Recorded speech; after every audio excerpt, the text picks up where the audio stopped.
বন্ধুরা, সবার প্রথম যে হ্যাং করে আমাদের মোবাইলে, সবার মোবাইলে হ্যাং করে, সেই হ্যাং হবে না এমন পদ্ধতি আমি নিয়ে আসছি আজকের ভিডিওতে।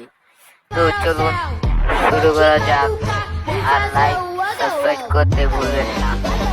তাহলে বন্ধুরা, সবার প্রথম আমরা যে কাজটা করব, যে এই কাজটা করলেও মোবাইলের হ্যাং করবে না, তাহলে উপরের নোটিফিকেশনটা নিচে টান দিয়ে নেবেন।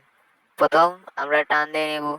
টান নিয়ে নিলেই দেখতে পাচ্ছি ম্যাপের মতো এটা আছে। ম্যাপের এখানে ক্লিক করবেন 7 বার। তো আমি 7 বার ক্লিক করে দিলাম। ক্লিক করে দিলে ওখানে চাপ দিয়ে ধরে রাখবেন। চাপ দিয়ে ধরলেই এখানে একটা ওয়াইফাই নামের অপশন আছে। ওয়াইফাই নামের অপশনে ক্লিক করবেন। সবার মোবাইলে ওয়াইফাই অপশন থাকে না। আমরা দেখতে পাচ্ছি এখানে ওয়াইফাই এবং ব্লুটুথ আছে, এই দুটো অপশন অফ করে দেবেন। তো আমি অফ করে দিলাম। এখন বের হয়ে যাবেন। এখন আমরা দেখতে পাচ্ছি যে আমাদের ফোন একটু দ্রুত এবং দ্রুত গতিতে চলছে। তো আমরা সেটিং এ চলে যাব।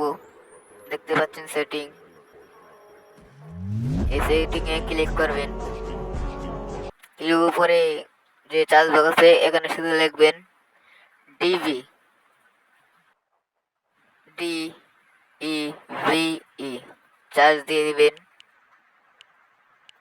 তো আমরা চার্জ দিয়ে দিলাম। উপরে যে অপশনটা আছে ওই অপশনে ক্লিক করবেন। ক্লিক করে উপরে এটা যেন অন থাকে।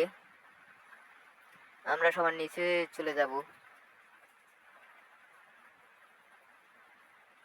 নিচে যাওয়ার পর যে তিনটা অপশন থাকবে, এটা হলো উইন্ডো। এই যে উইন্ডো অপশনটা দেখতে পাচ্ছেন, সেখানে ক্লিক করবেন। তো আমরা ক্লিক করে দিলাম। এটা অফ করে দেবেন। এটা আমরা অফ করে দিলাম। অফ করে দিয়ে বের হয়ে যাবেন। সো অফ করে দিয়ে বের হয়ে গেলাম। তারপর নিজের আরো দুইটা অপশন দেখতে পাচ্ছেন, এই দুটিও অফ করে দেবেন।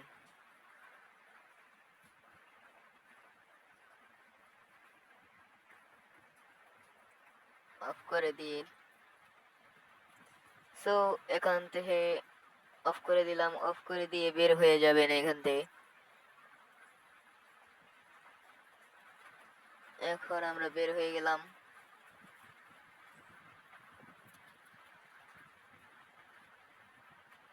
এটা সহজ পদ্ধতি। এটার কারণে এই সেটিংটা যে করলাম, এই সেটিংটা হলো দ্রুত, মানে ফোনটা আপনার দ্রুত গতিতে চলবে, আর কোনো ক্ষয়ক্ষতিও হবে না। দেখেন আবার ফোনটা কেমনি দ্রুত গতিতে চলে, দেখেন যে কোনো একটা ফাইলে ঢুকবে করে দ্রুত ঢুকে যাবে। এই দেখছেন? তো আপনারা করে ফেলুন, দেখেন। আর আমার এখান থেকে লাইক সাবস্ক্রাইব ভুলবেন না, কিন্তু লাইক সাবস্ক্রাইব করে দিবেন। তো আপনাদের কমেন্ট করে জানাবেন আর কি ভিডিও আনতে হবে।